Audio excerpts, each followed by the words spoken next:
हाँ जी बच्चों, very good evening. बेटा अब आप लोगों के साथ मैं डिस्कस करने वाला हूँ केस स्टडी बेस्ड एमसीक्यू जो आपके मॉक टेस्ट पेपर में आए हुए हैं। बेटा दो वीडियोस ऑलरेडी मैंने यूट्यूब के ऊपर डाली हुई है, पब्लिक वीडियोस हैं, वो आप जाके देख सकते हैं। बेटा मुझे इस टाइम आपके साथ डिस्कस करना है मॉक टेस्ट पेपर 2 के पहले केस स्टडी बेस्ड एमसीक्यूज। बेटा बहुत अच्छी केस स्टडी बनाई है इंस्टीट्यूट ने, पहली मतलब कमेंडेबल केस स्टडी। मतलब केस स्टडी पढ़ के मुझे बड़ा मजा आया। ठीक है कि एक लेवल दिखता है। ठीक है, पढ़ेंगे जरा। बेटा अगेन मैंने आपको बताया, जब भी केस स्टडी सॉल्व करनी है अप्रोच क्या होनी चाहिए। सबसे पहले क्वेश्चन की रिक्वायरमेंट पढ़ लो, थोड़ा सा काम आसान हो जाता है। पहला पूछता है which of the following expenses can not be included in cost of plant. दूसरा उसने क्या पूछा है, बोरविंग कॉस्ट कितनी कैपिटलाइज करनी है। तीसरा प्लांट की कॉस्ट पूछी है। चौथा डेप्रिसिएशन का अमाउंट पूछा है। ठीक है सर, किस तरीके से करेंगे, चलो सर शुरू करते हैं। सर उसने कहा है कि मास लिमिटेड जो है वो एक मैन्युफैक्चरिंग एंटरप्राइज है। वो नया मैन्युफैक्चरिंग प्लांट एक्स विलेज में क्या करके जल्दी स्टार्ट कर रही है। कमेंस करी है कंस्ट्रक्शन प्लांट की 1 अप्रैल को। उन्होंने प्लांट लैंड एक्वायर करा है प्लांट इंस्टॉल करने के लिए 50 लाख। ये लो बेटा 50 लाख। कॉस्ट ऑफ प्लांट का हिस्सा बनेगा 35 लाख रुपए का मटेरियल और direct labour cost plant develop करने के लिए। 35 लाख ऐड कर दूं, 35 लाख ऐड कर दूं बेटा, कैपिटलाइज होगा। कंपनी ने यस दस सर। लाख रुपए के खर्चे हेड ऑफिस के लिए करे हैं न्यू दिल्ली के ऊपर। मुझे नो। बताओ क्या ये कैपिटलाइज होगा, आंसर है नो। No sir. कंपनी ने 25 लाख रुपए बोरो करे हैं बहुत कर बारह गए हैं परसेंट के हिसाब इनकम से टैक्स को। 1 अप्रैल को। ठीक है, डायरेक्टर जो है फाइनेंस कर रहे, director finance of the company जो है उसने ट्रेवलिंग का खर्चा करा 5 लाख रुपए का during the year 5 lakh for रुपए अरेंजिंग द का। लोन, लोन को अरेंज करने के लिए। अच्छा, ये चलिए। जो मैंने 25 लाख की बोरविंग करी है, इसके ऊपर जो इंटरेस्ट बनेगा बोरविंग कॉस्ट, क्या वो कैपिटलाइज होना चाहिए। क्या ये यस। 5 लाख के ऊपर कैपिटलाइज होना चाहिए, आंसर है नो। No sir. बेटा ध्यान रखना 5 लाख के ऊपर नहीं होगा। नेक्स्ट, 1 नवंबर 2023 को कंस्ट्रक्शन एक्टिविटी प्लांट की इंटरप्ट हो गई क्योंकि लोकल पीपल जो है एक्टिविटीज ने रीशू रेस कर दिया। कह रहे हैं भाई तुम एनवायरमेंट को इम्पैक्ट डाल रहे हो। तो कंस्ट्रक्शन चलिए जो है फिर। कह रहे हैं 3 महीने रुकी रही। ठीक है सर। फिर तो गवर्नमेंट और एनजीओ की मदद से ये जो इल्जाम लगा बेटा, ये फेब 28 तक पूरा हुआ, खत्म हुआ और वर्क रेज्यूम हुआ फेब 28 के बाद जाके। और balance however to balance the impact on environment, कह रहे हैं, लेकिन एनवायरमेंट के लिए क्या करना पड़ा आपको, 6 लाख की एक मशीनरी इंस्टॉल करनी पड़ी। अच्छा मुझे बताओ, ये जो 6 लाख की मशीनरी इंस्टॉल करी है, ये भी पोल्यूशन कंट्रोल इक्विपमेंट ने जो भी इंस्टॉल कर रखा होगा, क्या यस ये भी सर, कैपिटलाइज पीपीई। होगा काउंटेशन 10। Yes sir. सर कौन सा पॉइंट टेस्ट कर गया बोरविंग कॉस्ट का, सस्पेंशन। सस्पेंशन सी। कितने महीने के लिए सस्पेंड रहा, 4 महीना। 3 महीने। 3 महीने नहीं बोलोगे, तब यही गलती होगी। 3 सर और तीन या महीने नहीं, फरवरी। ओके, 1 नवंबर से फरवरी काउंट तक। करो। सर नवंबर दिसंबर जनवरी, लेकिन फेब फरवरी 28 तक काम नहीं 4। हुआ सर, 4 महीने। 3 महीने तो यहां बोला था सर, 4 महीना टोटल। ठीक है, अब 1 अप्रैल को तुमने लोन लिया। अब 1 अप्रैल को तुमने लोन लिया कितने का, 25 लाख रुपए का। तो बेटा 25 लाख के ऊपर जरा कैलकुलेट करो, 25 लाख के ऊपर जरा कैलकुलेट करो 12%, और उसके ऊपर कैलकुलेट करो कितना percent.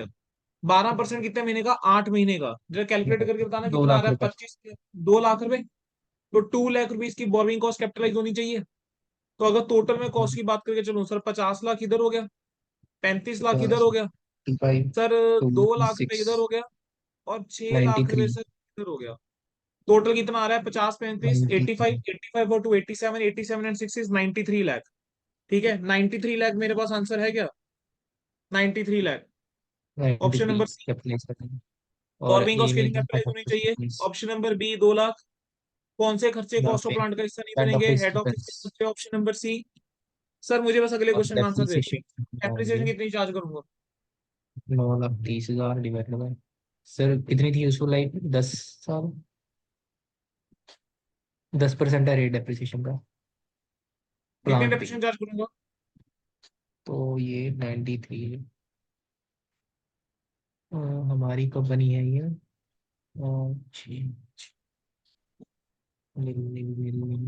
Sir depreciation available basically available for use वो हुई है हमारी नेक्स्ट। तो यहाँ तो नील आएगी हमारी। बहुत बढ़िया, बहुत बढ़िया। आधे बच्चे यहाँ पर गलती करेंगे, मैं बताऊं। Answer should be nil, why, अब तक प्लांट कंप्लीट ही नहीं हुआ। जब तक प्लांट कंप्लीट नहीं हुआ, रेडी फॉर यूज नहीं है, उसमें डेप्रिसिएशन कैसे लगा दोगे।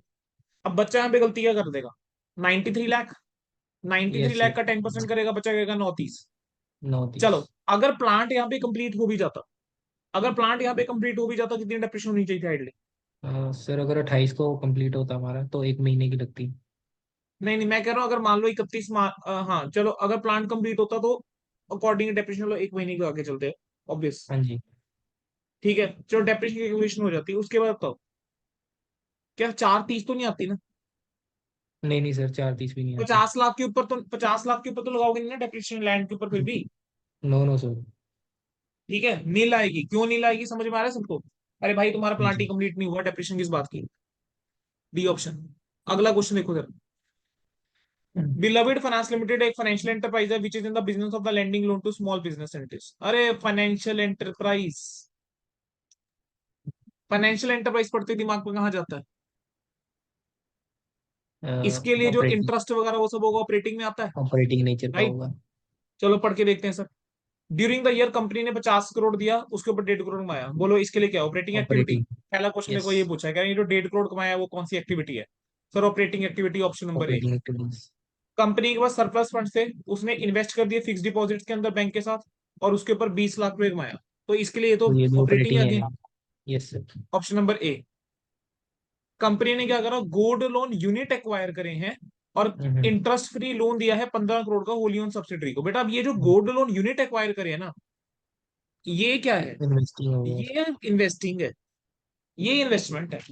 तो इसके ये जो अमाउंट पे करिए गोल्ड लोन यूनिट के लिए, ये इन्वेस्टिंग एक्टिविटी कहलाएगी, ये बी आ जाएगा। अच्छा, 75 लाख रुपए का इनकम टैक्स पे करा है फॉर द ईयर, ऑपरेटिंग। उसको ऐसे डिस्क्लोज करके चलोगे? Operating activities. Operating activities. हाँ जी। Next, is any specific disclosure required in made relation to the interest free loan जो डेट 15 करोड़ वॉल्यूम का दिया है सब्सिडी। कंपनी को होली ओन सब्सिडरी को? सर ए से टीन अकाउंटिंग के से अकॉर्डिंग। 18 आता है? Related party transaction. बी। बोलो बेटा, बी के नंबर है नहीं है, मुझे इतना बता दो एमसीक्यू करने में कितना टाइम लगा? सर अभी 7 मिनट ही हुए हैं हमारे। 7 मिनट हुए हैं, एमसीक्यू हो गए हैं दो आपके, दो केस स्टडी, कितने मार्क्स के एमसीक्यू कर दिए देख लो। 20 नंबर के हुए। 10 नंबर, 8 नंबर नहीं, ये, 18। 18 के 18 के हुए हैं। एमसीक्यू कर डाले। आ जाओ जरा, और विद एक्सप्लेनेशन। चलो सर, क्या ही बात करूं आपके इंस्टीट्यूट की। सर बायबैक का मॉक टेस्ट पेपर 1 में जो सवाल था, वो इंस्टीट्यूट का स्टडी मटेरियल का क्वेश्चन था। बायबैक का जो केस स्टडी दूसरा बनाया सर, ये भी आपके इंस्टीट्यूट का ही स्टडी मटेरियल है। स्टडी मटेरियल का इलस्ट्रेशन नंबर 5 है बेटा ये। इलस्ट्रेशन नंबर 5 उठा के देख लेना। Equity share capital 30 lakh, reserve and surplus जो है, जनरल रिजर्व 32.5 लाख, सिक्योरिटी पे 6 lakh, profit and loss 430, revaluation reserve 620, और लोन फंड्स 42 लाख रुपए के हैं। जाके चेक कर लो, चाहे बुक ओपन कर लो बेटा। क्वेश्चन में अच्छा पूछा जी। गया, what is the minimum equity Kumar limited needs to maintain after the buyback according to debt debt equity equity ratio ratio. Test? Debt debt equity ratio equity. Test कर गया। मैक्सिमम जी। Permitted buyback पूछ रहा है, और कह रहे हैं कितने शेयर होंगे जो कि बॉट बैक कर बॉट सकते बैक हैं करेंगे। Debt equity ratio debt test के इक्विटी अकॉर्डिंग। Ratio test. चलो फटाफट से सॉल्व करो, ये तुम लोग सॉल्व करो अभी कभी। चलो, ज्यादा टाइम नहीं लगाओगे, मैक्सिमम 2 4 मिनट 5 मिनट रफली सॉल्व करो, और मुझे इसका आंसर बता रहे हो अभी। फिर नीचे करना सर इलस्ट्रेशन इसका। नंबर, ये लो जी, ये लो, ये लो बेटा, ये है डाटा। बस यही। ओके। इक्विटी शेयर थर्टी की। फिर ये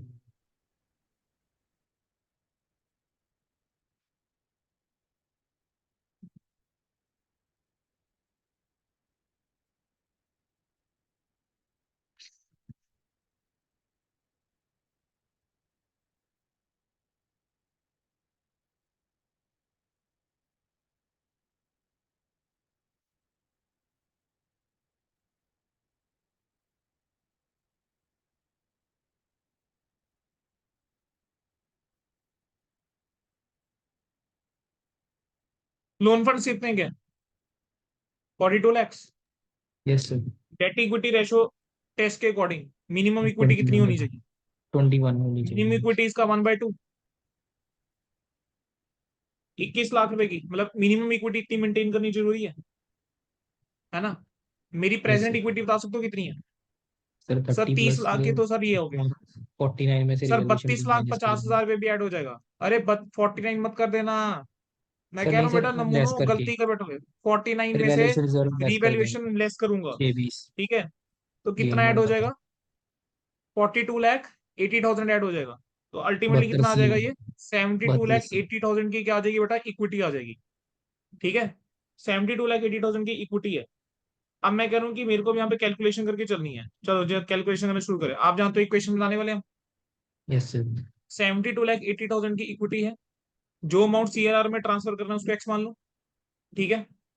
मुझे 21 लाख की इक्विटी तो मेंटेन करके चलनी है, तो मेरे पास आ जाएगा मैक्सिमम, मेरे पास क्या आ जाएगा, मैक्सिमम आ जाए। मैक्सिमम परमिटेड बायबैक आ जाएगा, जो कि वाई हाँ होगा, जी। ठीक है। चलो दूसरी इक्वेशन क्या होगी सर, वाई जी। इशू प्राइस 30 का है, मल्टीप्लाई कर दूं 10 से, ये अमाउंट सीआरआर के बराबर है, तो वाई जो है वो 3x के बराबर आ गया। इसको सॉल्व करो जरा, 72,80,000 माइनस 21 लाख, 72,80,000 माइनस 21 लाख किसके बराबर जाएगा ये, ठीक है, 3x प्लस एक्स, 4x, 4 से डिवाइड करूंगा 12,95,000 रुपए, एक्स आ रहा है 12,95,000 का, तो सीआरआर के अंदर कितना अमाउंट ट्रांसफर होना है, 1295।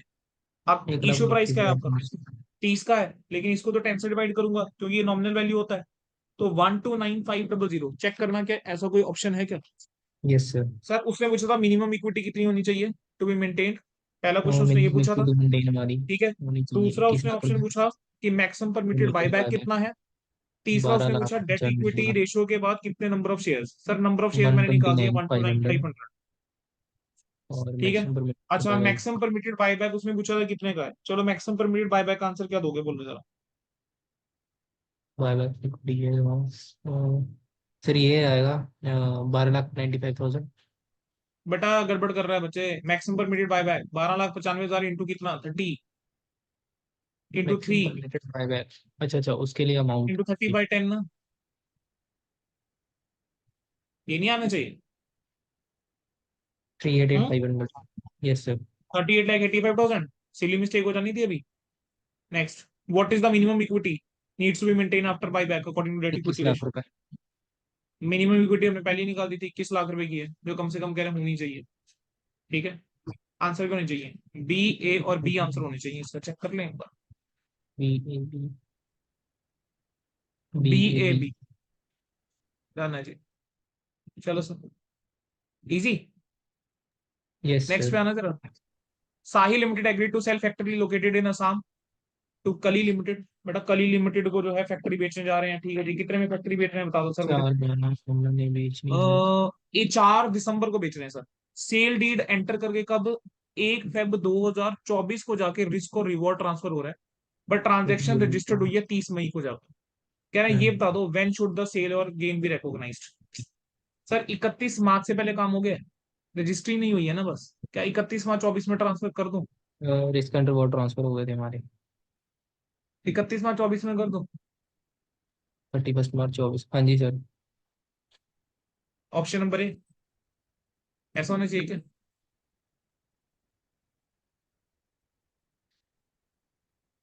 ए होना चाहिए ना। हाँ जी sir. Date 1/2/2024 okay. Recognize as on balance sheet date. क्योंकि रिस्क और हाँ। रिवॉर्ड तुमने ट्रांसफर कर दिया एक 31 फेब में 2024 को। बैलेंस शीट को तो हो जाएगा। हम्म, शीट है रिकॉग्नाइज बैलेंस शीट बट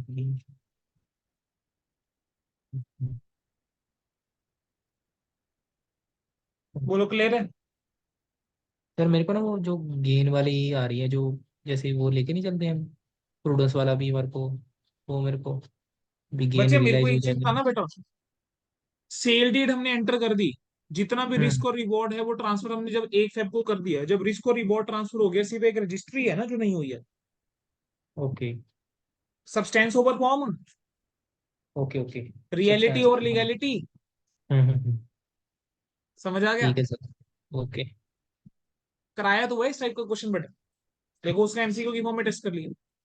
प्रथम एंड एसोसिएट जो है वो मैन्युफैक्चरर है स्टील रोड्स का, उसने इन्वेस्ट करे हैं profits by purchasing share of listed company in order to earn dividend income, ठीक है जी, डिविडेंड कमाने के लिए इन्वेस्टमेंट करी शेयर्स के अंदर। कब करी इन्वेस्टमेंट, फाइनेंशियल ईयर 18-19 में।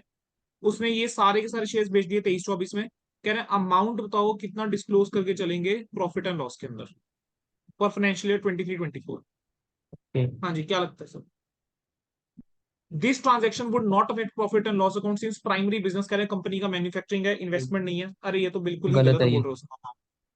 कह रहे हैं carrying amount net of expenses would be disclose in P and L, कहां नहीं से नहीं। Carrying amount of net of P and L नहीं के अंदर दिखा दोगे sir. Disposal proceeds net of expenses, sir ये भी गलत है, क्या होना चाहिए, कैरिंग अमाउंट और डिफरेंस डिस्पोजल क्या प्रोसीड्स कह और रही डिफरेंट नेट ऑफ मतलब एक्सपेंसेस, जो ऑप्शन हमारा नंबर डी, गेन है। राइट। हाँ fees As from per the accounting production standard, services difference but between the gross investment and present value of minimum lease payment under the finance lease from lesser point of view and UGRV is unearned finance income. unearned finance income। लो बताओ free के number, जिसने अब AS19 पढ़ा हुआ है वो तो देखते सर क्या देगा यार, अनअर्न्ड फाइनेंस इनकम है।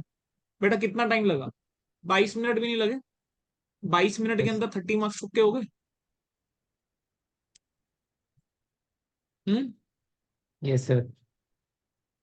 मैं आपको कह रहा हूं अगर एमसीक्यू को ध्यान से अप्रोच करोगे, एमसीक्यू में अच्छे नंबर ले आओगे। अगर एमसीक्यू को ध्यान से अप्रोच नहीं करोगे बेटा गड़बड़ करने के लिए, तो फिर कह रहे ना जितना मर्जी कर लो। चलो बेटा आ जाओ जरा, केस स्टडी 2 हम कर चुके हैं ऑलरेडी, हाँ जी, वीडियो ये हुआ तो कर दी डली थी। हुई है इसकी, ठीक है। ये वाली केस स्टडी में से मुझे ज्यादा अच्छी लगी है, MTP 1 में ज्यादा केस स्टडी मुझे अच्छी लगी है इनकी, AS10 वाली। ये ये वाली वाला क्वेश्चन हम कर डिस्कस चुके कर ही हैं ली थी। ऑलरेडी, हाँ वीडियो जी इसकी सर। डली हुई है sir. All of the following cost are excluded while computing the value of inventories except, सारी कॉस्ट एक्सक्लूड करते हैं वैल्यू ऑफ इन्वेंटरी में, एक्सेप्ट सेलिंग और डिस्ट्रीब्यूशन कॉस्ट एक्सक्लूड होती है sir, abnormal waste excluded, storage cost which is necessary for part of production, allocated fixed production overhead based on normal capacity। बोलो answer क्या होना चाहिए। सर वैसे अगर यहाँ से देखें तो मतलब बी आना चाहिए, बट हमने वो पढ़ा है ना जो प्रोडक्शन प्रोसेस का पार्ट होती है स्टोरेज कॉस्ट, वो इन्वेंट्री का वो बनती है। बिल्कुल, जो प्रोडक्शन प्रोसेस का पार्ट होती है वो बिल्कुल ठीक बोल रहे हो। तो यहाँ वो हाँ जी, कॉन्फ्लिक्ट ही इसका चलती है आंसर दो बी मुझे और बस, डी में। बी और डी में कंफ्यूजन है। अच्छा मुझे एक हाँ चीज जी बताओ, सर। जो फिक्स प्रोडक्शन ओवरहेड है क्या कॉस्ट का पार्ट बनना चाहिए। वो तो बनते ही है सर। बिल्कुल, तो उसने ठीक तो लिखा है, कह रहे हैं कि स्टोरेज कॉस्ट एक्सक्लूडेड होता है, ठीक है। स्टोरेज कॉस्ट को अच्छा क्या कह के ओके चल ओके, रहा है, एक्सेप्ट स्टोरेज कॉस्ट। वर्ड को मैं भाई कह रहा हूँ एमसीक्यू के ओके अंदर ओके। दिक्कत ही आती है, आपने ध्यान से उधर नहीं पढ़ा तो दिक्कत हो जाएगी। एक्सेप्ट बोल रहा है, हम्म। कह रहे हैं क्या एक्सक्लूड करके चलते हैं while computing the value of inventory, except क्या एक्सक्लूड करके चलोगे। ऑप्शन क्या होना चाहिए, ऑप्शन नंबर ये होना चाहिए, बी। बी होना चाहिए। हाँ जी। नेक्स्ट, अकाउंटिंग स्टैंडर्ड 18 के according which one of the following is not a related party. एक शेयर होल्डर है शेयर स्काईलाइन होल्डर लिमिटेड का, उसके पास 30% ऑर्डिनरी शेयर नहीं, कैपिटल है। एक एंटिटी इन्वेंट्री प्रोवाइड। बैंकिंग बी। फैसिलिटी प्रोवाइड कर रही है नॉर्मल कोर्स ऑफ बिजनेस के अंदर, sir not a related party, sir ये रिलेटेड बी। पार्टी है। एसोसिएटेड रिलेटेड पार्टी है, केएमपी रिलेटेड पार्टी है। मैनेजमेंट की रिलेटेड ऑप्शन पार्टी कौन सा बी होगा, रहेगा। बी, बी रिलेटेड पार्टी नहीं है। कहेंगे एक प्रोसेस ऑफ रिकंस्ट्रक्शन जो कि कैरिड आउट हो है बिना लिक्विडेट करे कंपनी को, और एक नई कंपनी फॉर्म करी जा रही है विदाउट लिक्विडेटिंग कंपनी लिखा हुआ है, ध्यान रखना। विदाउट कौन सा, लिक्विडेटिंग द ये तो सर कंपनी। इंटरनल रिकंस्ट्रक्शन है, जी। ठीक है। बचा कौन सा, केस स्टडी 1। आ जाओ सर केस स्टडी 1 की तरफ, क्या ही है। चलो पहले तो ऐसे पढ़ के देखता हूँ। What would be the basis of revenue recognition for Seas Limited as per the requirement of accounting standard। Revenue ठीक है, रिकॉग्निशन। रेवेन्यू recognition जो है वो हमारा अकाउंटिंग कॉस्ट ऑफ स्टैंडर्ड के बिजनेस अकॉर्डिंग कितना, चलो पढ़ के देख लेंगे, ये करती का काम है। सीज लिमिटेड जो है कंपनी जो है वो बिजनेस ऑफ टूर और ट्रेवल में है, वो हॉलिडे पैकेजेस बेचती है कस्टमर को। कंपनी जो है वो नेगोशिएट करती है अपफ्रंट एयरलाइंस के साथ स्पेसिफाइड नंबर ऑफ सीट्स के लिए। कंपनी एग्री करती है कि वो बाय करेगी स्पेसिफिक नंबर ऑफ टिकट्स और पे करेगी इन टिकट्स के लिए रिगार्डलेस कि वो सेल कर पाती है नहीं कर पाती। रेट जो कंपनी पे करती है by the each ticket purchase is negotiated and agreed in advance. Company assist करती है कस्टमर को रिजॉल्व करने में कंप्लेंट्स। अरे यार काम की बात बताओ मेरे को।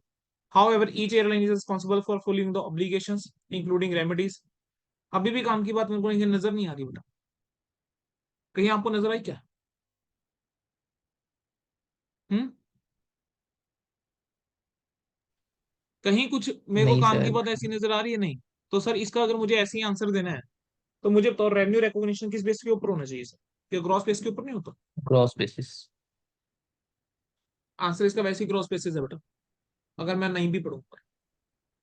Please suggest accounting treatment for forward contract for the year ended 31 मार्च 2024। चलो इसके बारे में भी कुछ बोला हुआ है, देख लेते हैं सर। कंपनी एक फॉरवर्ड कॉन्ट्रैक्ट के अंदर एंटर करती है 3 महीने का US डॉलर 1 लाख के लिए 1 मार्च को 83.10 के ऊपर, ठीक है। जिस टाइम पे एक्सचेंज रेट था 83.02।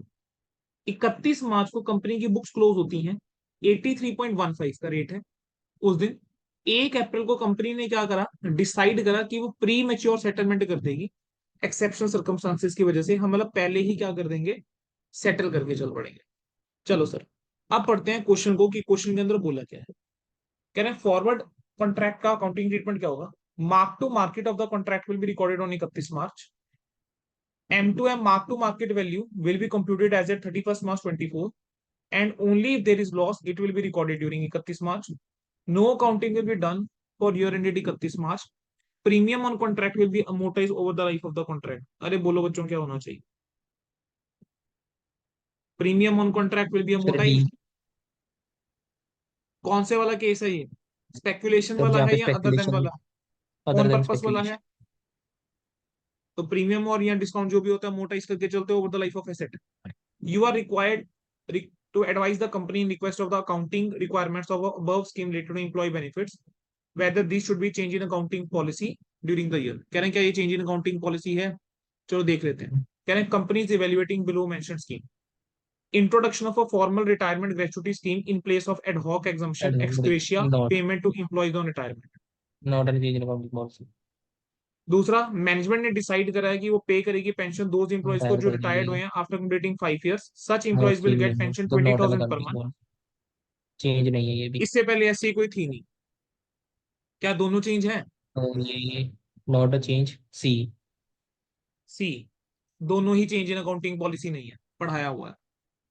चलो स्टडी मटेरियल वाला आ है जाओ ये। लास्ट के ऊपर। Please comment regarding the consolidation requirement of सीज लिमिटेड एंड एडीआई लिमिटेड। चलो आ जाओ सर। सर सीज लिमिटेड की एक सब्सिडरी है ADI limited, which is in the business of construction, उसकी टर्नओवर है 200 करोड़।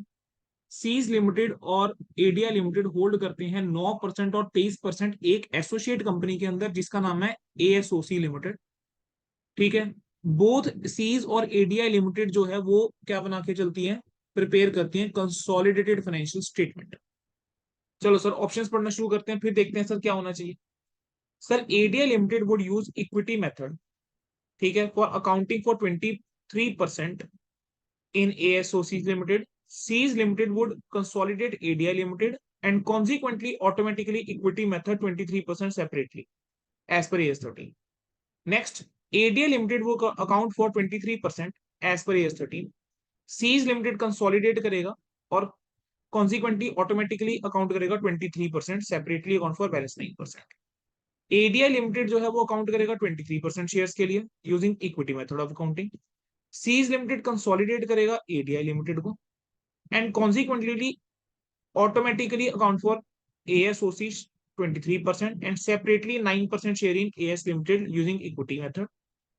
ADI Limited जो है वो 23% क्या करेगा, अकाउंट करेगा as per AS13। Seize limited जो है कंसोलिडेट करेगा इक्विटी मेथड के through in ASOC limited and separately count करके चलेगा 9% as per एएसओसी as per AS13। बोलो क्या करना चाहिए। इस क्वेश्चन में शायद बच्चे उलझ सकते हैं ना थोड़ा सा। सर अभी सो देखने तो ए लग रहा है, एक बार दोबारा क्वेश्चन पढ़ना पड़ेगा। एक बार दोबारा क्वेश्चन पढ़ना पड़ेगा, चलो पढ़ लेते हैं कोई बात नहीं। बेटा सी लिमिटेड की सब्सिडरी है एडीआई लिमिटेड जो कंस्ट्रक्शन के ठीक है। बिजनेस में है। वो कह रहा है सीज लिमिटेड, ये आ गया बेटा एडीआई लिमिटेड, ये लिमिटेड। इसकी सब्सिडरी है। ये ओके। होल्ड करती है 9% किसमें, एएसओसी में। ये करती है 23% किसमें, एएसओसी में। ठीक है, ओके। वो कह रहे हैं कि दोनों ये और ये कंसोलिडेटेड फाइनेंशियल स्टेटमेंट्स बना के चलती हैं। बताओ क्या करेंगे। सर देखो एडीआई लिमिटेड को लेकर तो मैं क्लैरिटी है मुझे, 23% जो है वो equity method of accounting follow करता हुआ चलेगा, एसोसिएट बन रहा है, हाँ जी। है ना। सर क्या सीज को भी यही करना चाहिए, जो सीज की है 9% उसके ऊपर उसको भी तो इक्विटी मेथड ही लगाना चाहिए ना बेटा, सेपरेटली। सीज को भी तो यही करना चाहिए, 9% के ऊपर इक्विटी मेथड लगा के चलना चाहिए। सेपरेटली ठीक अकाउंट है, पर यस। अच्छा सीज लिमिटेड क्या करेगा, एडीआई लिमिटेड को कंसोलिडेट करेगा। ठीक है, अब मुझे इसका बताओ इससे क्या होगा।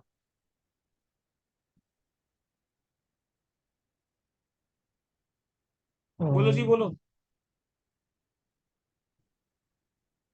व्हाट इज द ठीक बेस्ट है, ऑप्शन? कोई नहीं। सर बेटा जो बस मुझे इतना बताओ, ज्यादा सोचने की जरूरत नहीं, मेरे को इतना बताओ, क्या अकाउंटिंग स्टैंडर्ड 13 का रोल आने वाला है कहीं पर भी? इन्वेस्टमेंट हमारी। क्या 13 का कहीं पर भी इन्वेस्टमेंट रोल आने वाला है? बस मुझे इतना बताओ,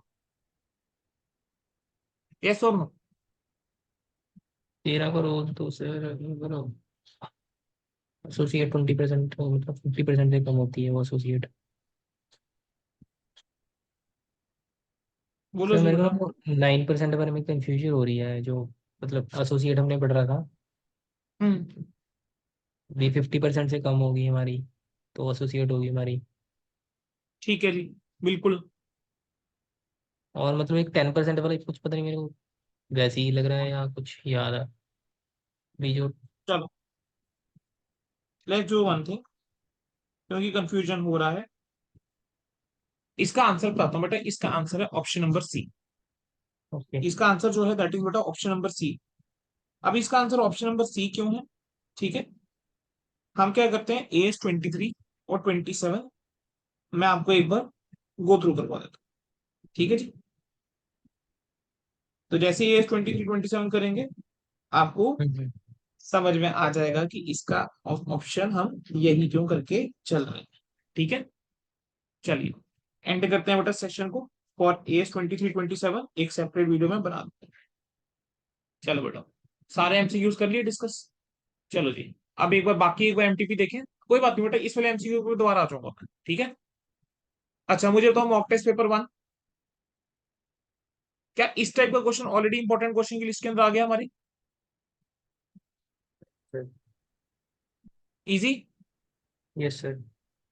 नेक्स्ट के ऊपर बढ़ो। लीज पे मशीन ली है, फेयर वैल्यू वही। 7 लाख रुपए। इकोनॉमिक लाइफ लीज की कितनी है, 3 साल। 3 लाख रुपए लेसी पे करके चल रहा है, ठीक है। कह रहे हैं ग्रेंटेड रेजिडुअल वैल्यू गिवन है एसोसिएट 22,000 लेसर को। लेसी ने एस्टिमेट करा रेजिडुअल वैल्यू जो है वो सिर्फ 15,000 की होगी, ठीक है। आपको इसके अंदर करना क्या था, वैल्यू निकालनी थी मशीनरी की जो कंसीडर करी जाएगी, और फाइनेंस अच्छा। चार्ज निकाल के चलना था। इजी है। Yes similar sir. क्वेश्चन हम ऑलरेडी कर चुके हैं रिविजन के यस अंदर। Sir. Yes. Property plant equipment खरीदी 150 लाख रुपए की, 10% डेप्रिसिएशन स्ट्रेट टाइम मेथड पे लगाते हो। फोर्थ ईयर के एंड में क्या हुआ, रीवैल्यूएशन करा, 75 लाख पे ले गए, ठीक है। आपने राइट ऑफ करा है लॉस पीएनएल के थ्रू, लेकिन डेट ऑफ रीवैल्यूएशन में मार्केट प्राइस सिर्फ 67.50 है और एक्सपेक्टेड डिस्पोजल कॉस्ट 3 लाख की है। कह रहे हैं इम्पेयरमेंट का ट्रीटमेंट क्या होगा, ठीक है। On basis that the fair value जो है रिवैल्यूएशन पर्पस की for market value is in use in 60 lakh. But आपके स्टडी मटेरियल का क्वेश्चन है ये आपके स्टडी मेट का ही क्वेश्चन है, ठीक है। तो जो स्टडी मेट का क्वेश्चन है डज नॉट मेक सेंस कि बेटा मैं उसको जो है रिपीट करने बैठा हूँ इस टाइम पे। मैं आपको बता देता हूँ स्टडी मेट का ये कौन सा क्वेश्चन है आपका। 150 लाख वाला क्वेश्चन हमने करा है ये आपके स्टडी मेट के अंदर, ये सिमिलर क्वेश्चन मैंने आपको करवाया है। बेटा this is your illustration number 4 of study mat, ठीक है। तो मैं स्टडी मेट के क्वेश्चन अब ये बेटा इस टाइम रिपीट करो, ठीक है जी। सर लैंड एंड कॉस्ट 800, ये वैल्यू पढ़ते हैं मुझे समझ में आ गया, ये भी आपका स्टडी मेट का ही क्वेश्चन है, ठीक है। स्टडी मेट का कौन सा क्वेश्चन है ये मैं आपको बता देता हूँ। Sir this is your study mat question number 800 lakh वाला है ना, 800 हाँ जी। ये ये होगा 800 जो आपका। ये 800 और 500 वाला ये होना चाहिए आपका, इलुस्ट्रेशन होना चाहिए। इलस्ट्रेशन ही है कोई सर। हाँ इलुस्ट्रेशन नंबर 6 है बेटा, इलुस्ट्रेशन नंबर 6 है आपके स्टडी मैट का, ठीक है। चलो अगले पे बढ़ो। सर 10 लाख और 15 लाख रुपए इसके इंटरेस्ट और रॉयल्टी रॉयल्टी। के। अच्छा मुझे बताओ इंटरेस्ट जो होता था किस बेसिस के ऊपर होता था? पर टाइम प्रोपोर्शन बेसिस पे। टाइम प्रोपोर्शनल बेसिस के ऊपर। और रॉयल्टी जो होता था रॉयल्टी एज पर एग्रीमेंट और एक्रूवल बेसिस। एक्रूअल बेसिस पे और दोनों को एग्रीमेंट। रिकॉग्नाइज करके चल लेंगे, खत्म, ठीक है। इवन ये 3A भी जो है ये भी है बेटा आपके स्टडी मैट का ही क्वेश्चन है। मैं आपको कह रहा हूँ कि उसके अंदर देखो उसने नया क्वेश्चन यहाँ पे पूछा ही नहीं है, ये भी जो क्वेश्चन बनाया गया ये भी आपके स्टडी मैट का एक क्वेश्चन है, ठीक है। मैं अगर नंबर ढूंढूंगा यहाँ पर तो मुझे मिल जाएगा, ठीक है। ये स्टडी मैट का क्वेश्चन है, बता दिया बस आपको। नेक्स्ट पे आ जाओ। तो कुछ तो बैलेंस शीट से गिवन है। प्रेफरेंस शेयर होल्डर जो है 30% गिव अप कर देंगे अपने कैपिटल का in exchange of allotment of 11% debentures. Okay sir. Next बोला है debenture holder having charge on the plant and machinery would accept plant and machinery in full settlement of his accounts. Inventory equal to 5 lakh in the book value will be taken over by trade payables in settlement of their dues. अगला क्या बोल रहा है, investment की value को reduce कर देंगे to the market value, और जो कंपनी है वो 11% डिवेंचर इशू करेंगे 3 लाख रुपए के, to augment its working capital requirement. ठीक है sir, study material illustration number 6। ठीक है, स्टडी मटेरियल इलुस्ट्रेशन नंबर 6, फर्क कहां है क्वेश्चन के अंदर बता देता हूं। Prepare capital reduction account and balance sheet extract for equity and liabilities. उसने सिर्फ इक्विटी और लाइबिलिटीज का एक्सट्रैक्ट पूछा, एसेट्स नहीं पूछे हैं।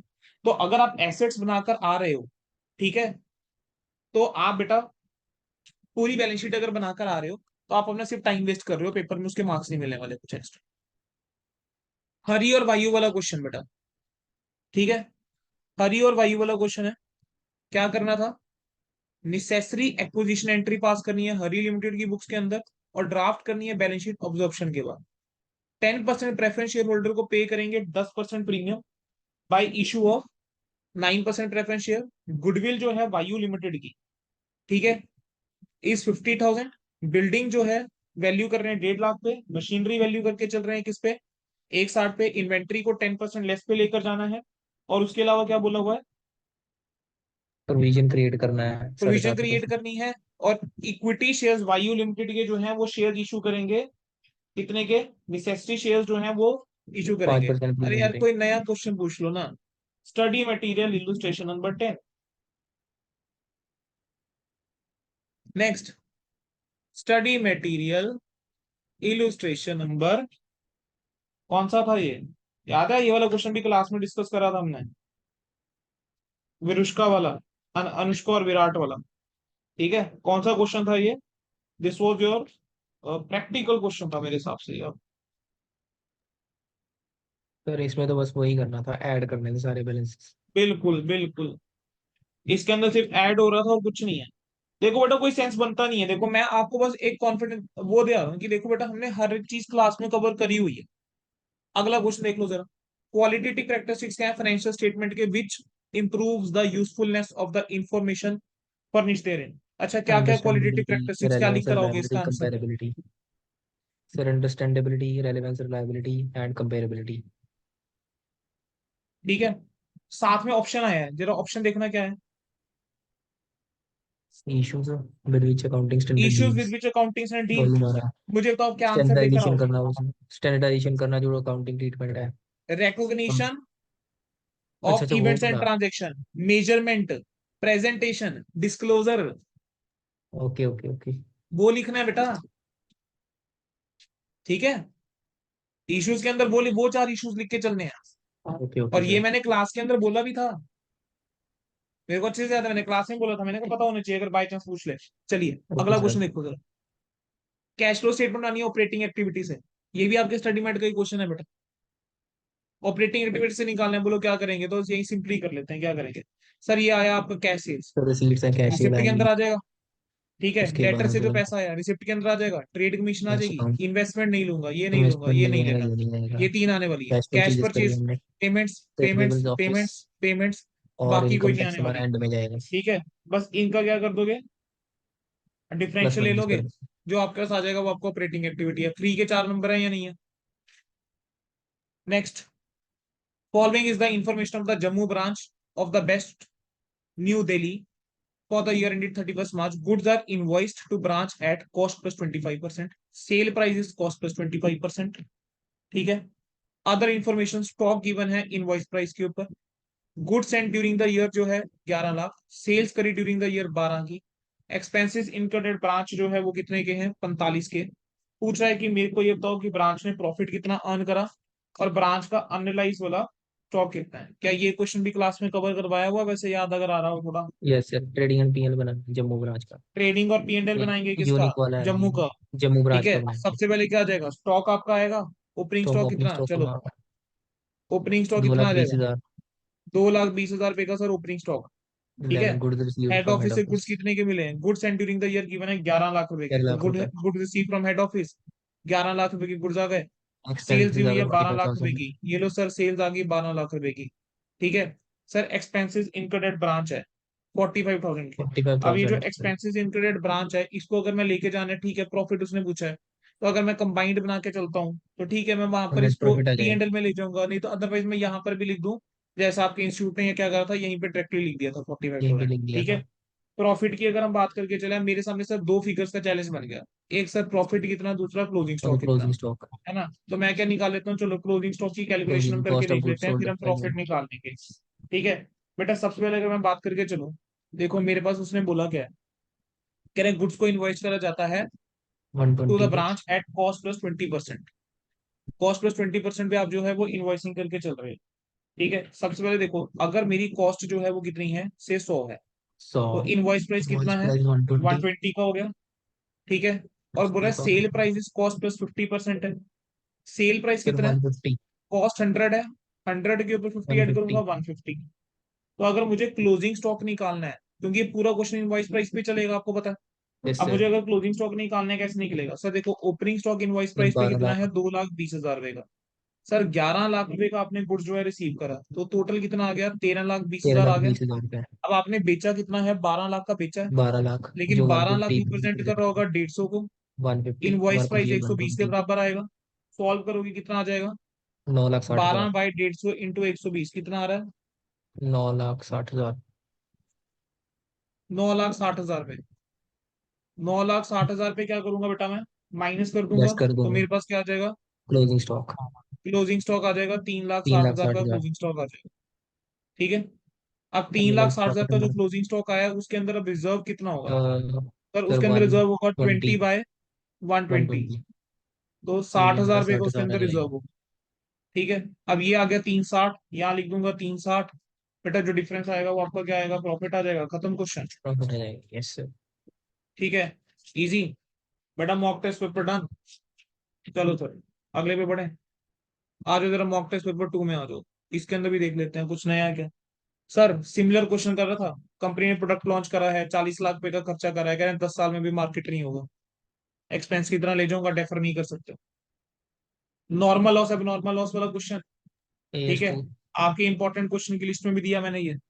हाँ जी सर। अगला क्वेश्चन, सिमिलर क्वेश्चन इंपॉर्टेंट बी क्वेश्चन की लिस्ट के क्लासिफाइड। अंदर दिया है। ठीक है, similar question is given in important question list. Next question, schedule 3। ये वाला क्वेश्चन एक बार देख लेना बेटा प्लीज खुद से, बैलेंस शीट का क्वेश्चन एक बार प्लीज खुद से देख लेंगे। ठीक है, अच्छा क्वेश्चन ठीक फ्रेम है करें। सर। ठीक है, ये okay question sir. Important, mark mark करो इस क्वेश्चन को, important, this is a good question.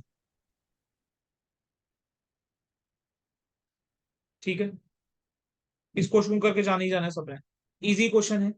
ठीक है, चाहते हो एक बार डिस्कस करूं, या हो जाएगा, सर कर लूंगा, कोई नहीं। हो जाएगा। चलो, हाँ जी सर। शेड्यूल 3 का एक बार क्वेश्चन देख लेना बेटा, प्रैक्टिस ही हो जाएगी।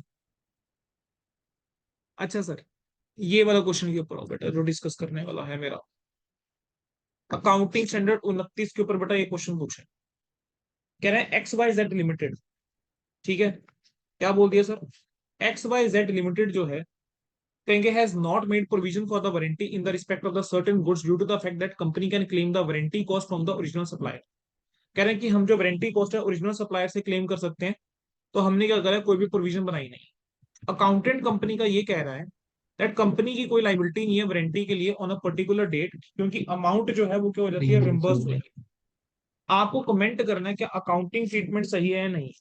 बेटा देखो, accounting standard 29 is the standard which I personally feel ये थोड़ा सा बच्चों को ना टेक्निकल लगता है, क्योंकि इसके अंदर मेन दिक्कत पता है क्या आती है, अगर आपको पता भी हो ना कि भाई इसका आंसर क्या है, लिखने में दिक्कत आती है। ठीक है, चलो, इसका आंसर क्या होना चाहिए, सर सबसे पहले चलो इसका अगर आंसर लिखूंगा तो कैसे लिखूंगा। तो पहले पहले सर सर मैं अकाउंटिंग स्टैंडर्ड 29 का प्रोविजन आंसर बारे है, में। सबसे पहले प्रोविजन के बारे में मुझे कहीं ना कहीं थोड़ा तो बताना पड़ेगा। Yes sir. ये पता है कौन से पॉइंट के ऊपर पूछा हुआ है कहीं ना कहीं, सर वो जो अकाउंटिंग स्टैंडर्ड रीइंबर्समेंट 29 वाला जब हमने पढ़ा है, तो मैंने बेटा उसके अंदर आपको सिखाया हुआ है सेपरेट कि एसेट रिकॉग्नाइज जहां करना। पर कुछ भी या पूरा का पूरा जो एक्सपेंडिचर है, अगर वो रिक्वायर्ड है कि आपको सेटल करने के लिए एक प्रोविजन, कि वो रिम्बर्स हो रहा है किसी थर्ड पार्टी से, किसी भी और पार्टी रिम्बर्स करके चल रही है, तो जो रिम्बर्समेंट है आप उसको तभी रिकॉग्नाइज करके चलते हो अगर वर्चुअली अगर सर्टेन होता रीजनेबली है कि सर्टेन। रिम्बर्समेंट मिल जाएगी। ये उस वाले पॉइंट के ऊपर टेस्ट कर गया। ठीक है, कि रिम्बर्समेंट जो है वो रिसीव हो जाएगी अगर एंटरप्राइज ऑब्लिगेशन सेटल करता है। रिम्बर्समेंट जो होती है उसको आपको एक सेपरेट एसेट की तरह ट्रीट करना चाहिए, एसेट की तरह और रिकॉग्नाइज जो करना चाहिए। अमाउंट आप रिकॉग्नाइज करके चलोगे रिम्बर्समेंट के लिए, वो आपकी प्रोविजन की अमाउंट से ज्यादा नहीं हो सकती। हम्म। अब क्वेश्चन के अंदर कह रहा है कि हमने कंपनी ने क्या करा है, प्रोविजन बनाई ही नहीं है। यही हो गया हमारे केस के अंदर, तो हम तो प्रोविजन ही नहीं बना के चल रहे वारंटी के लिए, है ना। Yes sir. और लेकिन जो प्रोविजन फॉर वारंटी है, क्या वो हमें बनानी चाहिए थी एज पर AS29 के according? Answer yes sir, yes sir, बनानी प्रोविजन चाहिए। बना के चलनी चाहिए थी, और जो अमाउंट क्लेमेबल है उसको हमें रिम्बर्समेंट की तरह दिखा के जाना चाहिए था एसेट्स के अंदर। हमने क्या करा, हमने लाइबिलिटी ही डिस्क्लोज नहीं करके चली, हमने लाइबिलिटी कहीं ना कहीं ओमिट कर दी, तो कह रहे हैं जो कंपनी ट्रीटमेंट कर रही है वो गलत कर रही है। वो गलत है। अब ये जिस बच्चे को AS29, जिसने अच्छे से सुन रखा है, जिसने रहता जो वीडियो जो है, जो मैंने बेटा AS29 की वीडियो डाली हुई है, अगर आपने वो ध्यान से लगाई है, उस बच्चे को ये पता है कि हाँ जी यार एक एसेट क्रिएट होना है, ठीक है, कंपनी हम्म। ने गलत करा हुआ है। लेकिन वही बात आ जाती है कि आप पेपर में उसको लिख कैसे पाते हो बेटा, that is what makes the difference. ठीक है, चलिए अगले क्वेश्चन की तरफ बढ़ेंगे। अगला क्वेश्चन जो है, बैलेंस शीट दे रखी है, स्कीम ऑफ रीऑर्गेनाइजेशन आपका फिर आ गया ये। रीऑर्गेनाइजेशन, इंटरनल ठीक है, चलो रिकंस्ट्रक्शन। पहली पहली सिचुएशन क्या गिवन है, कह रहे हैं इक्विटी शेयर को इक्विटी रिड्यूस शेयर करना है 20 पे, 20 रुपए पे। प्रेफरेंस शेयर जो है वो 20% जो है वो गिव अप कर देंगे, 30% गिव अप कर देंगे ऑफ द प्रेफरेंस शेयर्स। ठीक है, जो of the preference shares dividend which were in arrear for 4 years, 3/4 would be waived. Equity share of 20 to be allotted to remaining quarter. Interest payable paid in cash. Goodwill write off. Inventory को 85,000 से write off. Amount of 68,500 provide करना है। Free hold property revalue करनी है। Investment sold कर रहे हो, director accept कर रहे हैं सेटलमेंट 90% के लिए, और बाकी के लिए इक्विटी 5% कैश के अंदर, बाकी वेव। कैपिटल कमिटमेंट 2.5 लाख रुपए की कैंसिल कर रहे हैं, 5% पेनल्टी देके, टैक्सेशन को इग्नोर करके चलो, कॉस्ट ऑफ स्कीम इग्नोर करके चलो, डेबिट बैलेंस P&L का एलिमिनेट करना है। सर एक बार क्वेश्चन की बस रिक्वायरमेंट देखो बेटा, क्वेश्चन की बैलेंस शीट आपको रिक्वायरमेंट दी यहाँ थी पर लास्ट में आ टेस्ट गई है, में। उसने आपसे सिर्फ बैलेंस शीट पूछ ली है। मीन्स दे आर एक्सपेक्टिंग कि आप जो है क्या डायरेक्टली बैलेंस शीट बना पाते हो। ठीक है, अच्छा मुझे बताओ क्या हमने ये वाला क्वेश्चन करा हुआ है? हाँ जी सर, करा तो हुआ है। नहीं करा हुआ? नहीं सर, करा हुआ है। करा हुआ है, पता कौन सा क्वेश्चन हाँ है ये? जी सर, स्टडी मटेरियल का ही है कोई। इलुस्ट्रेशन, और ये मैंने आपको इंपॉर्टेंट क्वेश्चन की लिस्ट में डाल के दिया है, मेरे को अच्छे से याद आ रहा है। इलुस्ट्रेशन नंबर 3 मेरी इंपॉर्टेंट क्वेश्चन की लिस्ट का हिस्सा है most probably. Introduction to concept. Illustration number 3 of study material पूछ लिया, बस सीधा पता है क्या पूछ लिया, बैलेंस शीट पूछ लिया। Balance sheet. तो बेटा अगर इस टाइप का क्वेश्चन आ जाए, तो बेटा उसको टैकल कैसे करना है, बस ये समझिए। बेटा अगर ओके इस सर। टाइप का क्वेश्चन आ जाए ना, आप लोग ये मत करने बैठ जाना कि you start making your journal entries, कि चलो भाई पहले जर्नल एंट्री बनाएंगे फिर नहीं। ठीक है आपको सर। क्या करना है, जो भी चीजें हैं आपको वर्किंग नोट के थ्रू बनानी पड़ेगी। देखो ओके। सबसे बड़ी जरूरत आपकी पता है क्या पढ़ने पड़ी है इस क्वेश्चन के अंदर, इक्विटी शेयर जो है उसकी कैलकुलेशन। मतलब मेरे को लगता है जो सबसे इंपॉर्टेंट इसके अंदर आ जाता है वो आ जाता है इक्विटी शेयर की कैलकुलेशन आ जाती है, बाकी स्टिल मैनेजेबल। इक्विटी शेयर अगर आप देखो यहाँ पे कितने के हैं, 9,000 इक्विटी शेयर है, नौ 100 हजार वाले, सौ और आप वाले। उसको रिड्यूस बेटा किस पे करके चल रहे हो, 20 पे रिड्यूस 20 रुपए करके चल। पे। ठीक है, तो मेरे पास इक्विटी शेयर कितने हो जाएंगे, चलो मैं यहाँ लिख के चलता हूँ। Sir sir 9,000 9,000 into 20। ठीक है, 20। तो मेरे पास क्या 1,80,000 इक्विटी शेयर हो जाएंगी। मेरे पास क्या हो जाएगा, 9,000 इंटू 20। अरे रुक जाओ क्या किया मैंने, 9,000 इक्विटी शेयर 100 वाले, है ना। और अब कितने का शेयर हो रहा है, 20 का, 20 रिड्यूस कर रहे हो रुपीज। 20 पे।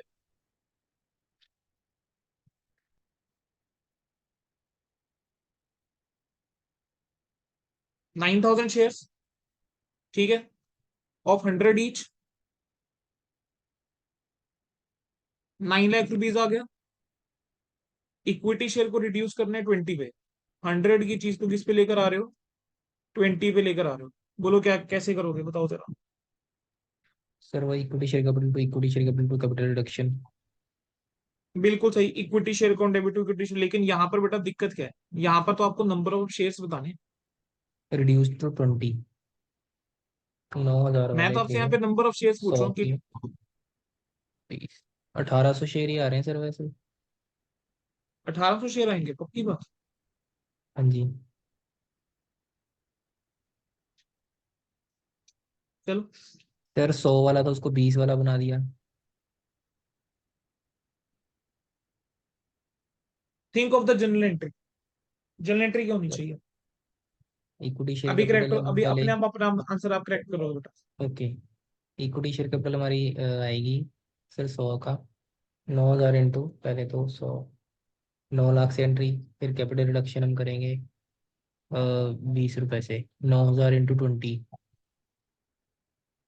180। सर 9,020 रुपये का बन गया वो। 9,020 कैसे हो सकता है बेटा? नहीं सर, 9,000 शेयर है ना, 20 रुपए के बन गए वो। बहुत बढ़िया, अब ठीक बोल रहे हो। पहले आपने शेयर्स कम कम बोले थे, 9,000 शेयर्स बनेंगे 20 वाले, कैसे बने? जो पेड अप थी मैंने वो रिड्यूस कर दी ना, कैपिटल सर रिडक्शन में ले हमारी लिया। पेड कैपिटल थी कितने की थी? 100 रुपए की। 9 लाख की थी सर। शेयर था 100 रुपए का। 9,000 शेयर अब रह जाएंगे 20 वाले। 20 रुपए तो के। मेरे पास सिर्फ 1,80,000 रुपए की कैपिटल रह जाएगी। 1,80,000 की कैपिटल को अगर मैं 20 से डिवाइड करता हूँ बेटा, मेरे पास नंबर ऑफ शेयर तो 9,000 ही होंगे ना। बस yes sir. 9,000 share of 20 each में हो जाएगा। प्रेफरेंस शेयर होल्डर जो है वो 30% अपना गिव अप कर देंगे कैपिटल का, और बदले में क्या ले लेंगे? 11% डिबेंचर ले लेंगे। तो प्रेफरेंस शेयर होल्डर को एक बार के लिए छोड़ो। इतना समझ में आ गया सर, प्रेफरेंस शेयर होल्डर मेरी जो नई बैलेंस शीट बनने वाली है उसमें प्रेफरेंस शेयर होल्डर नहीं आने वाला। इतना क्लियर है? प्रेफरेंस शेयर होल्डर नहीं आने वाला, उसकी जगह क्या आने वाला है? डिबेंचर्स आ जाएंगे। उसकी जगह बेटा क्या आ जाएंगे? डिबेंचर्स आ जाएंगे। अब क्वेश्चन आता है कितने के डिबेंचर्स आएंगे। ठीक है सर, मेरे पास जो है क्यूमुलेटिव प्रेफरेंस शेयर्स जो है वो है 4,80,000 के। अब वो गिव अप कर देंगे, कितना गिव अप करके चल रहे हैं? थर्टी 30% परसेंट गिव अप मेरे करके चल कैपिटल। रहे हैं। तो 4,80,000 का अगर मैं निकाल लूं 70%, यानी इतने मेरे क्या हो जाएंगे बेटा? क्या डिबेंचर हो जाएंगे? तो 4,80,000 का 70%, 3,36,000 पे बेटा 3,36,000 जो है वो मेरा क्या होना चाहिए? डिबेंचर आ जाएगा। लॉन्ग टर्म बोरोइंग्स आ जाएंगी 3,36,000। अब तक कह रहे हैं, अब जो कह रहे हैं of the preference share dividend जो कि एरियर में था 4 साल का, कहेंगे 3/4 तो वेव हो रहा है और बाकियों को इक्विटी शेयर अलॉट करके चल रहे हो। चलो सर, प्रेफरेंस शेयर्स थी कितनी की दोबारा चेक करो। सर चार सर लाख अस्सी 48। हजार की प्रेफरेंस शेयर्स और 6% उसके ऊपर। सर 4,80,000 के ऊपर 6%, छः और वो भी परसेंट 4 साल का। ठीक है, 4,80,000 के ऊपर 6%, 4 साल का, तो टोटल आ जाता है 1,15,200 रुपए। 1,15,000, लेकिन 200 में से भी बेटा मेरे को पता है इसको तो थ्री 4 से फोर्थ भी डिवाइड वो कर करूंगा ना दिया मैं। मैंने। ठीक है, बेसिकली मेरे को 4,80,000 का 6% ही लेना है। सीधा सीधा बोलो 1/4 करना है यार, 4,80,000 का 6% लेना है। 4,80,000 का 6% कितना होता है? 28,800। अब ये जो 28,800 है, इसको भी तुम क्या कर रहे हो? शेयर इशू कर रहे हो 20 रुपए वाले। तो कितने शेयर आपने इसको इशू कर दिए? 1,440 रुपए के इसके शेयर आपने इशू कर दिए। सर मैंने क्या करा है सर, यहाँ पर मेरे पास 9,000 शेयर हो गए हैं इस बच्चे इक्विटी के। यहाँ 1440 पर सेम। 1,440 शेयर हो गए हैं। ठीक है, अगला क्या बोल रहे हैं? Interest sir payable on excuse debenture me. To be. हाँ जी हाँ जी, बोलो बच्चे। सर अगर जो एंट्री हमारी वैसे कैपिटल रिडक्शन तो इक्विटी शेयर कैपिटल होगी ना यहाँ पे, क्योंकि हमने वो तो है नहीं रिकॉर्डेड हमारी बैलेंस शीट में। जी जी, कैपिटल रिडक्शन आएगा बच्चे। कैपिटल ठीक है, reduction to equity share capital. जी जी, ओके सर। डन। हाँ जी। आगे बढ़ो। अच्छा, कितनी अमाउंट से होगा capital reduction to equity share capital? 28,800 से होगा। 28,800। 20 ठीक है, रुपये वाले के क्योंकि देंगे। बुक्स में रिकॉर्डेड नहीं है तो जितना दे रहे हैं उतने से। Hmm. Capital reduction to equity share capital equity अट्ठाईस शेयर आठ सौ से कैपिटल होगा। 28,800। Interest payable on debenture to be paid in cash. अच्छा, डिबेंचर होल्डर को कह रहे हैं इंटरेस्ट तुम कैश में दोगे, तो क्या करना है? इसका इम्पैक्ट क्या पड़ेगा? आपका कैश बैलेंस कम होगा। ठीक है, चलो। क्या और कहीं भी ओके। कैश वगैरह जा रहा है क्या? सर इन्वेस्टमेंट को आप बेच भी रहे हो। ठीक है, यानी और भी ट्रांजेक्शन आ रही है कैश की, और भी आ रही है ना, और यहाँ पर भी पेनल्टी आप पे करके चल रहे हो, तो और भी ट्रांजेक्शन आ रही है। तो मैं ना एक काम कर लेता हूँ, मैं ना कैश का एक नोट बना लेता हूँ। मेरे को कैश बता दो कितना है? सर कैश है 82,000 का। सर 82,000 रुपये का कैश है। अगर आपने इंटरेस्ट पे कर दिया डिबेंचर होल्डर को, कितना डिबेंचर होल्डर को इंटरेस्ट आप पे करने वाले बेटा? कितने के डिबेंचर थे? सर डिबेंचर हमारे सर पर 6% इंटरेस्ट दे डिबेंचर दिया। 4.5 लाख रुपए 27,000 के, रुपये तो दिया साढ़े हुआ है। चार लाख रुपए का 6% कितना हो गया? 27,000। 27,000 eighty two minus thousand twenty में से सेवन 27,000 थाउजेंड माइनस कर दूंगा, ये कैश का अलग नोट में बनाता रहूंगा। आगे क्या बोल रहे हैं? गुडविल को राइट ऑफ करना है। गुडविल राइट ऑफ कर दिया। ठीक है, गुडविल को राइट ऑफ कर देंगे, कोई दिक्कत नहीं। ठीक है।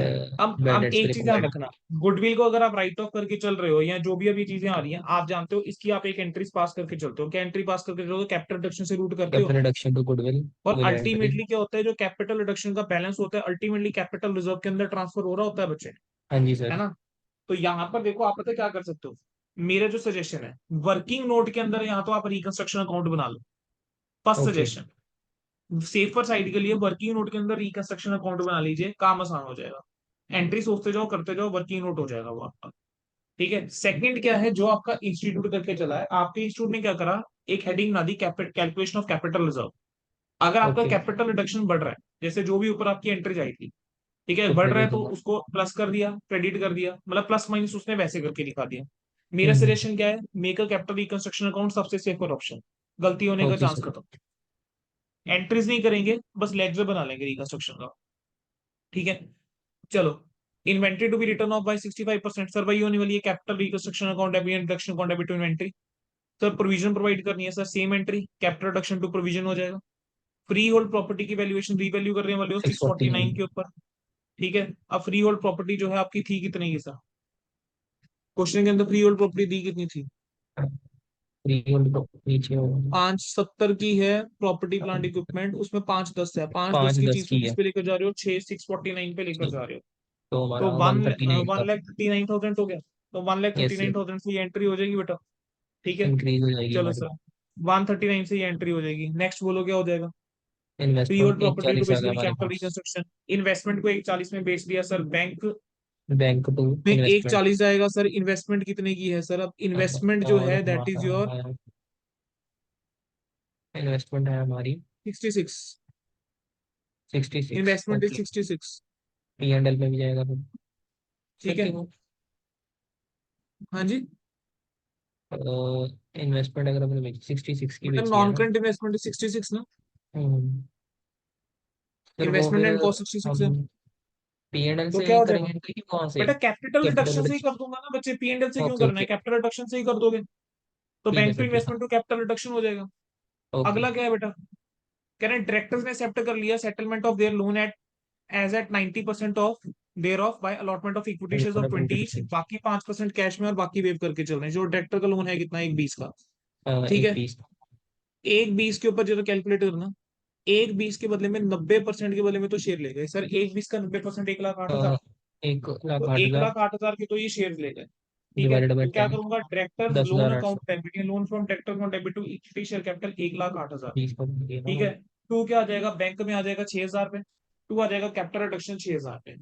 बेटा इन्होंने मोर और लेस क्वेश्चन तो वही लिया है जो आपका इलस्ट्रेशन था, बस वैल्यूज चेंज है, मैं आपको बता दूं। There were capital commitment totalling 2,50,000, capital commitment थी 2.5 लाख रुपए की, 5% पेनल्टी पे कैंसिल करनी कर दो पड़ेगी। 5% बोलो कॉन्ट्रैक्ट क्या पेनल्टी। करो, कैपिटल तो रिडक्शन 2.5 लाख अकाउंट का डेबिट पाँच टू बैंक हो परसेंट जाएगा। ठीक है।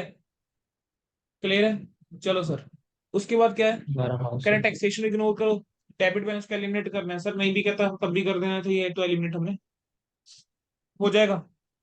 बना लोगे बैलेंस शीट। ठीक है अच्छा, सर। कैश का बैलेंस मैं बताता हूँ। सर 1,40 की इन्वेस्टमेंट बेची, 1,40 प्लस हो जाएगा। सर ये जो 2.5 लाख और का, पाँच पांच परसेंट परसेंट हमने किया था। 12,500 माइनस हो जाएगा। ठीक है। डायरेक्टर को पैसे उसके दिए अलावा थे। डायरेक्टर लोन को भी तुमने 6,000 पे दिया है, वो 6,000 माइनस हो जाएगा। जो बैलेंस आएगा वो तुम्हारा कैश एंड कैश इक्विवेलेंट के अंदर जाएगा। इक्विटी शेयर्स की मैं बात करके चलूं, सर 9,000 शेयर तो पहले हो गए जो रिडक्शन पे हो गए। सर उसके अलावा 1,440 शेयर प्रेफरेंस डिविडेंड में हो गए। फिर आपने डायरेक्टर्स को भी तो शेयर इशू करे। डायरेक्टर्स को कितने शेयर इशू करे sir, 1,08,000 divided by 20, divided by 20। 5,400 अपने डायरेक्टर्स को इशू कर दिए। तो ये वाले जो दोनों शेयर हो गए, ये आपके हो गए for consideration other than cash. तो इसका स्पेसिफाई कर दूंगा, ये कंसिडरेशन अदर देन कैश है। टोटल शेयर बेटा अब आपके इतने हो जाएंगे, इन दोनों का टोटल करो, ये कितना बन रहा है, 9,000, तो पंद्रह पंद्रह हजार आठ सौ आठ सौ चालीस चालीस बन रहा है। ठीक है, 15,840 बन रहा है। तो आपका इक्विटी शेयर कैपिटल कितना आने वाला है, चलो लगे हाथ बेटा, पंद्रह बैलेंस आठ शीट सौ भी कर ही चालीस देता हूँ। ठीक है। शेयर कैपिटल के अंदर क्या है, इक्विटी और प्रेफरेंस है। सर प्रेफरेंस तो खत्म हो गई है, इक्विटी शेयर कैपिटल कैपिटल रह जाएगी। इक्विटी शेयर पंद्रह आठ कैपिटल सौ की कितने चालीस रह इंटू जाएगी सर, 15,840 शेयर, और एक शेयर 20 रुपए का। 20 रुपीज। मल्टीप्लाई करोगे बेटा कितना आ जाता है, लास्ट में जो 800 बन रहा है, 3,16,800, 3,16,800 बेटा 3,16,800। आपकी शेयर कैपिटल आ जाएगी। रिजर्व एंड सरप्लस 6,42,000 अभी नेगेटिव है। रिजर्व एंड सरप्लस को हम कर लेंगे डील। रिजर्व एंड सरप्लस के अंदर बेटा आप जानते हो होने क्या वाला है, कि जो आपका कैपिटल रिजर्व के अंदर ट्रांसफर कैपिटल होगा रिजर्व का। अल्टीमेटली आपका वो बैलेंस आ जाएगा। ठीक है, अल्टीमेटली आपका कहीं ना कहीं वो बैलेंस आ रहा होगा। ठीक है, अब देख लेंगे रिजर्व एंड सरप्लस के अंदर क्या क्या चीजें आनी है, रिजर्व एंड सरप्लस निकाल लेंगे, that is not a concern for me. Next क्या है, लॉन्ग टर्म बोर्विंग 4.5 लाख रुपए का है। सर लॉन्ग टर्म बोर्विंग के अंदर देखो सर, 6% डिबेंचर्स पहले से हैं 4.5 के। सर आपने भी तो कुछ डिबेंचर इशू करे थे ना, सर आपने कितने के डिबेंचर इशू कर दिए थे? हमने करे थे वो तीन कुछ 30 के। 11% डिबेंचर इशू करे थे आपने। और आपने कितने के डिबेंचर इशू करे थे? 480 का 70%, 3,36,000 रुपये निकाला था, तो 11% तीन डिबेंचर लाख आ जाएंगे तीन छत्तीस। छत्तीस के, तो टोटल अब आपके लॉन्ग टर्म बोर्विंग के अंदर ये दो एलिमेंट्स जाएंगे। ठीक है, उसके बाद नेक्स्ट आपका क्या है, trade payables. Sir trade payables के अंदर क्या कोई चेंज था सर? नहीं sir, trade payable as it is. Sir आपको दिया हुआ है बैंक ओवरड्राफ्ट गिवन है 234 का। सर बैंक वो ओवरड्राफ्ट को दो मैं दिन ऐसे के रहने दे देंगे। देता हूँ। अदर करंट लाइबिलिटीज आपकी कितनी है? 147 है। सर ये जो अदर करंट लाइबिलिटीज है, क्या इसके बारे में कुछ बोला हुआ था सर? अदर करंट लाइबिलिटीज यार पॉइंट नंबर 4 इसमें है, वो और कुछ नहीं बेटा, लोन फ्रॉम ट्रैक्टर लोन था, from loan from directors. Tractor तुम्हारा खत्म हो चुका हुआ है। और इंटरेस्ट पेबल ऑन 6% डिबेंचर, ये जो 27,000 का इंटरेस्ट है, शॉर्ट ये टर्म भी हम बोरिंग। क्या कर चुके हैं, जा चुका हुआ है ना ये इंटरेस्ट पेबल ऑन डिबेंचर को क्या हम पे कर चुके लोन हैं भी क्या? जा चुका है और इंटरेस्ट भी गया है। है ना? हाँ जी सर, इंटरेस्ट के पे बारे कर में कुछ दिया। तो बोला हुआ था, इंटरेस्ट जो है वो हम्म, कैश में पे करना है। तो ये जो कैश में पे करा बेटा, ये इंटरेस्ट हमने माइनस किया था, ये हो चुका हुआ है, ये खत्म हो गया। अगला आ जाओ, non current assets, property plant equipment. आप जानते हो प्रॉपर्टी प्लांट इक्विपमेंट रिवैल्यूएशन के अंदर की क्या था, फ्री होल्ड प्रॉपर्टी था, आपने उसकी कुछ वैल्यूएशन 149। करी थी। ठीक है, 649 पे लेकर गए थे फ्री होल्ड प्रॉपर्टी को, प्लांट आपका जितना था उतना ही आ जाएगा। इनटेंजिबल 7 लाख एसेट्स के अंदर ट्रांसफर। आपका 2,01,000 रुपये दिख रहा है। ठीक है, intangible assets, intangible lakh assets के मटेरियल फॉर बाइफिकेशन देखता हूँ डीसीएम तो में क्या है, इसके अंदर गुडविल है गुडविल एक और छप्पन की। Patent sir and goodwill goodwill को तो हमने आपने करके राइट ऑफ मार दिया था, तो 45 गुडविल रहेगा। खत्म हो जाएगी, तो सिर्फ पेटेंट रह जाएगा। ठीक है, पेटेंट के बारे में कुछ उसने बोला नहीं है, तो हम राइट ऑफ कर नहीं रहे हैं। इन्वेंट्रीज जो है वो 5 की है। सर इन्वेंट्रीज के बारे में कुछ बोला था क्या? इन्वेंट्री के इन्वेंट्रीज राइट को ऑफ भी कर राइट दिया डाउन हमने करा था सर। 65,000 से, तो इन्वेंट्री 65,000 बेटा कम आ जाएगी। ठीक है, अगला पॉइंट क्या है तुम्हारा फिर?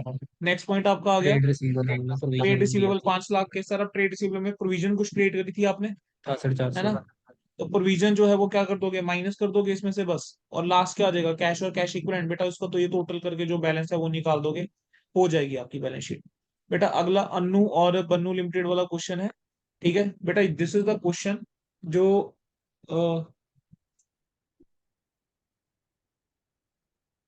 देख लेते हैं बेटा क्या है क्वेश्चन के अंदर। इंफॉर्मेशन गिवन है, सिंपल, कुछ ज्यादा में कोई ऐसी कोई आइटम लगी नहीं है जो कुछ हो। बिजनेस कैरी ऑन कर रहे हैं सिमिलर नेचर का, अमेलगमेट करने की सोची, एक नई कंपनी बना रहे हैं, एसेट्स और लाइबिलिटीज दोनों के ले एक जाएंगे, और करना है बुक वैल्यू के ऊपर फॉलोइंग एसेट्स बेसिस पे लाइबिलिटीज को लेकर जा रहे हैं। मर्जर हो गया। गुडविल की वैल्यूएशन दे रखी है, प्लांट एंड मशीनरी की वैल्यूएशन दे रखी है कि किस पे वैल्यू करके चलेंगे। डिबेंचर्स बन्नू लिमिटेड के उसने बताया डिस्चार्ज कैसे होंगे, उसने कहा है आपको बेसिस बताना है। ठीक है, on which the shares will be issue to share holders of the existing companies assuming nominal value nominal value अगर शेयर्स की कितनी है, 10 रुपीज है, 10। और आपको बैलेंस शीट बनानी है। अच्छा क्या करूंगा सबसे पहले? सर सबसे पहले क्या, नेट एसेट्स परचेज निकाल लो। कंसिडरेशन नेट एसेट्स और परचेज सबसे कंसिडरेशन। पहले नेट एसेट्स निकाल लो।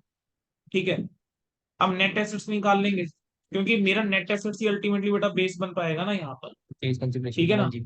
जो नेट एसेट्स आएंगे वही मेरी परचेज कंसिडरेशन होगी। 10 रुपए का शेयर देना है, पार पे बात चल रही है, तो बेटा जो नेट एसेट्स आएंगे बस 10 से डिवाइड कर देना, उतने तुम्हारे नंबर ऑफ क्या आ जाएंगे, शेयर आ जाएंगे जो हमने देखे चलने हैं। ठीक है, बैलेंस शीट बनानी है। बैलेंस शीट के अंदर मैं बताता हूँ बेटा, इस वाली बैलेंस शीट के अंदर ज्यादा चीज क्या चलनी है, आपका प्लस माइनस प्लस ही चलना है, और कुछ चलना ही नहीं है। इस वाली बैलेंस शीट के अंदर चलना ही प्लस है सर। ठीक है, आराम से हो जाएगा क्वेश्चन, बहुत बेसिक क्वेश्चन है। I am not taking this question.